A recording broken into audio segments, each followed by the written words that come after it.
छत्तीसगढ़ विधानसभा चुनाव को चंद दिन शेष रह गए, लेकिन अगर कांग्रेस की बात की जाए तो कांग्रेस में अभी भी टिकट को लेकर जद्दोजहद जारी है और अभी तक एक भी नाम या एक भी उम्मीदवार का नाम जारी नहीं किया गया है। और आलम यह है कि अब लोग कह सकते हैं प्रदेश के अन्य जिलों से छत्तीसगढ़ आ रहे हैं, कहीं ना कहीं जो नेता हैं मंत्री हैं उनके दरवाजे पर चक्कर काट रहे हैं, कांग्रेस से प्रदेश कार्यालय जा रहे हैं। आज भी कुछ लोग जो हैं प्रदेश अध्यक्ष के घर पहुँचे हुए हैं। हमारे साथ मौजूद उप मुख्यमंत्री टी.एस. सिंहदेव जी, उनसे जानते हैं कि आखिरकार ये चुनाव की तैयारी किस तरह की हो रही है और कार्यकर्ताओं में किस तरह उत्साह। पहले ये बात सबके सामने है कि कांग्रेस एक प्रक्रिया से उम्मीदवारों का चयन कर रही है। ब्लॉक समितियों को एक समय दिया गया था, उसके बाद जिला समितियों को समय दिया गया था और अब मामला प्रदेश इलेक्शन कमेटी के सामने है। तो प्रदेश इलेक्शन कमेटी सारे डॉकेट्स को एकत्रित करके 3 मीटिंग प्रदेश इलेक्शन कमेटी की हो भी चुकी हैं और आज भी बैठक होगी, हो सकता है कल भी बैठक हो। जैसे ही प्रदेश इलेक्शन कमेटी नामों का पैनल अर्थात सिंगल नेम 2 नाम पैनल होगा, पैनल उसको फाइनल कर लेती है, फिर स्क्रीनिंग कमेटी की बैठक होगी। तो कब तक ऐलान हो जाएगा सूची का? सूची का ऐलान तो सेंट्रल इलेक्शन कमेटी करेगी। ये जो प्रक्रिया है ब्लॉक से जिला, जिला से प्रदेश, प्रदेश से स्क्रीनिंग कमेटी से सेंट्रल इलेक्शन कमेटी, ऐलान तो सेंट्रल इलेक्शन कमेटी। आरडीसी के लिए ब्लॉकों में आवेदन मंगाए थे, लेकिन कई जगह आरोप लग रहा है कि जो स्थानीय विधायक वहाँ के उनके दबाव में ब्लॉक अध्यक्षों ने आवेदन ही स्वीकार नहीं किए हैं। अगर मनेनगढ़ की बात की, अन्य जगहों की बात की जाए, मेरी जानकारी में तो इक्का दुक्का ऐसी बात आई होगी और उसके लिए रास्ते हमेशा खुले रहते हैं कि आप आवेदन अपना प्रदेश कांग्रेस कमेटी तक दे सकते हैं। तारीख तो निकल गई अंतिम। एप्लीकेशन तो आप दे सकते हैं, यानी मजाक नहीं होना चाहिए कि जबरन अपन कह रहे हैं कि अब करो। पर्याप्त समय दिया गया था ब्लॉक में भी देने का, जिलों में भी देने का। अगर ब्लॉक और जिले ने नहीं लिया तो प्रदेश में भी लेने का। जो जिले और ब्लॉक से सूची आई थी 2789 की, उसमें एक एप्लीकेशन बाद में आया, वो भी जोड़ दिया गया, 2790 हो गया। तो ऐसा तो नहीं था कि प्रदेश में भी समय नहीं था आपके पास। अब भी अगर आप ये कहोगे तो प्रक्रिया कभी ख़त्म ही नहीं होगी कि कोई ना कोई आपको मिल जाएगा। मैं बोल दूंगा कि मेरे को टाइम नहीं मिला, आप बोल दोगे कि मेरे को टाइम नहीं मिला, तो ऐसा उसको हल्का नहीं करना चाहिए प्रक्रिया। एक और चीज़ देखा जा रहा है, टिकट पाने के लिए लोग नहीं, टिकट कटवाने के लिए जोर लगा रहे हैं, जबकि सूची जारी नहीं हुई। अगर बात की जाए, आज भी रमेश बैज कह सकते हैं, जो दीपक बैज, उनके घर के लोग चक्कर काट रहे हैं। ये प्रजातांत्रिक प्रक्रिया है, पार्टी के अंदर की प्रक्रिया है। लोगों में एक उत्सुकता रहती है, एक उत्साह रहता है चुनाव लड़ने का, अपने साथ के जो होते हैं साथी उनको आगे बढ़ाने का, उनके लिए पहल करने का। ये हमेशा होता है, कोई नई चीज़ नहीं है, हर पार्टी में होता है। अच्छा, जो सर्वे कराया गया, कब पार्टी की ओर से जानकारी है, क्या टिकट लगते हैं, मतलब कितनी सीटों पर जीत सकती? भले आप 75 का दावा कर रहे हैं प्लस, लेकिन ऐसा लगता नहीं अभी वर्तमान परिस्थिति को देखते हुए, जिस तरह से बीजेपी सक्रिय हुई है, अन्य दल हुए, 75 पार काफ़ी बहुत बड़ा टारगेट नहीं होगा? टारगेट तो बड़ा रखना ही चाहिए, तब तो हम आगे बढ़ेंगे। टारगेट रखते पर पता रहता कितने नंबर मिलने वाले हैं परीक्षा में। पिछली बार भी किसी को अंदाज नहीं था क्या होगा। हम एक अनुमान लेके चल रहे थे, बहुत अच्छे परिणाम आए।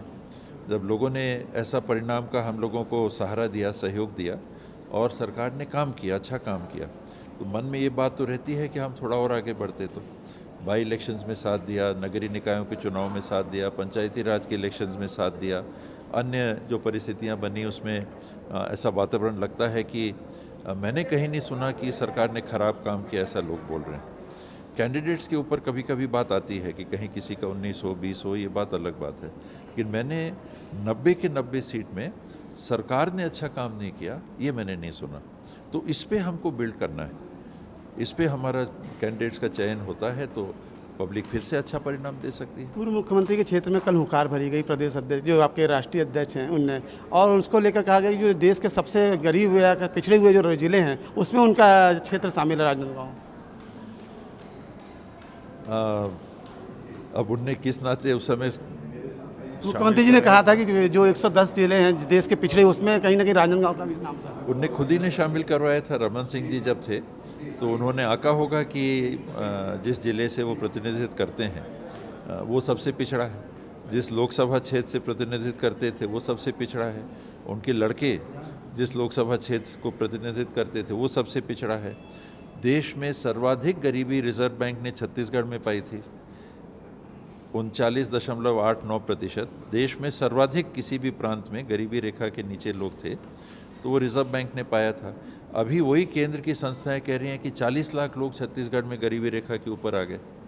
तो ये अंतर और ये आंकड़े ये छत्तीसगढ़ की कांग्रेस की सरकार के नहीं हैं, ये केंद्रीय संस्थाओं ने जो आकलन किया, और नीति आयोग का आकलन है, अन्य संस्थाओं का, राष्ट्रीय स्तर के संस्थाओं का आकलन है, वो दर्शाता है कि पहली स्थिति क्या थी। रिजर्व बैंक कह रहा था कि छत्तीसगढ़ देश में सर्वाधिक गरीबी रेखा के नीचे वाले नागरिकों की प्रतिशतता का प्रदेश है, और स्वयं मुख्यमंत्री जी उस समय रमन सिंह जी थे, उनके विधानसभा क्षेत्र का जो जिला था राजनांदगांव, उसको उन्होंने 10 आकांक्षी जिलों में जुड़वाया, या तो जुड़वाया या रहा होगा। तो वो बात तो सर्वविदित है। अच्छा, देश में एक बहुत बड़ी चर्चा चल रही, जो आज़ादी के पहले से नाम था इंडिया, अब इंडिया को बदलने की क्या तैयारी चल रही है जिस हिसाब से? देखिए, केंद्र सरकार अनेकों परिस्थितियों में असफल दिख रही है, अनेकों पैमानों पे।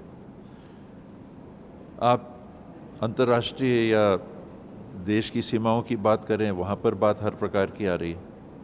चीन की बात हर प्रकार से आती है। अनेकों बार मीडिया के माध्यम से हमको पता चलता है कि वहाँ हमारे देश के हित के अनुकूल परिस्थितियाँ नहीं हैं, वहाँ हमारी नीति फेल होती हुई दिखती है। हम मिलते हैं, दूसरे दिन पता चलता है कि चीन ने हमारे देश के हिस्सों को अपने देश के नक्शे में जोड़ दिया।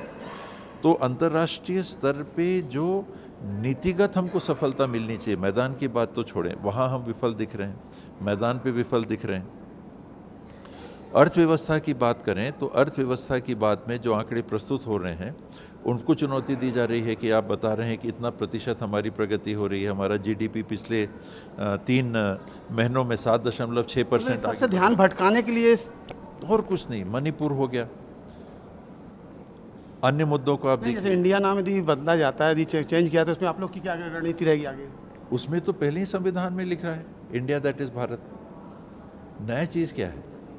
वो नया क्या करना है? आप लोगों ने इंडिया उस समय नहीं बनाया था ना, जो आप लोग का जो इंडिया था उस समय बना नहीं था। बाबा अम्बेडकर जी से पूछिए। नहीं, जो अभी बना है इंडिया, कुछ दिन पहले जो विपक्ष दल बैठे हैं, इंडिया बना है, उस समय नहीं था, इसलिए इंडिया रखा गया था। इंडिया शाइनिंग किसने रखा? मेक इन इंडिया किसने रखा? डिजिटल इंडिया किसने रखा? इंडिया के और बहुत सारे नाम जो सामने है, वो किसने रखा? कांग्रेस पार्टी ने या कांग्रेस पार्टी के नेताओं ने रखा क्या? आज आपको अपने देश के नाम पे भी गर्व महसूस नहीं हो रहा है, और उसमें भी आप बदलना चाह रहे हैं।